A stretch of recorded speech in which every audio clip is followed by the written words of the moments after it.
नमस्कार, मी माधुरी. तर तुम्हाला तर माहितीच असेल, की मी माझ्या आत्याच्या गावाला आले. पण का आले, कशासाठी आले, हे तर कोणाला माहितीच नाही.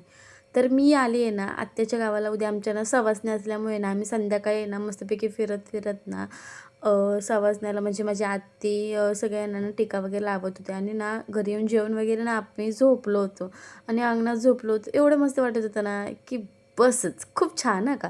सकाळी लवकर उठल्यानंतर अंघोळ वगैरे करून मस्तपैकी सगळे काम वगैरे करत होते आणि त्यातही मला भूक लागली होती म्हणून मी भजी खात बसली होती. कारण का मला काहीतरी काम नव्हतं आणि काम नसल्यामुळे मी थोडंफार ॲक्टिंग केली कामाची, कारण का मला काम ना करायला आवडतच नाही. आणि ही आमची मोंटी ना कधीतरी कामाला बसली पण एवढी ॲटिट्यूड, एवढा ओव्हर ॲक्टिंग करत होते ना, की काय विचारायलाच नको. बारक्या बहिणी अशाच असतात बरं का. आणि मीही काहीतरी काम लागावं म्हणून मस्तपैकी वरतून कोथिंबीर टाकते. कारण कोथिंबीर शिवाय ना जेवणाला चवच नाही. आणि मस्तपैकी हे आमचं जेवण वगैरे रेडी होतं. खूप छान छान जेवण केलं होतं, पण मी एवढंच दाखवलं आणि आपण पार्ट 2 मध्ये बघू की काय झालं आणि कसं झालं.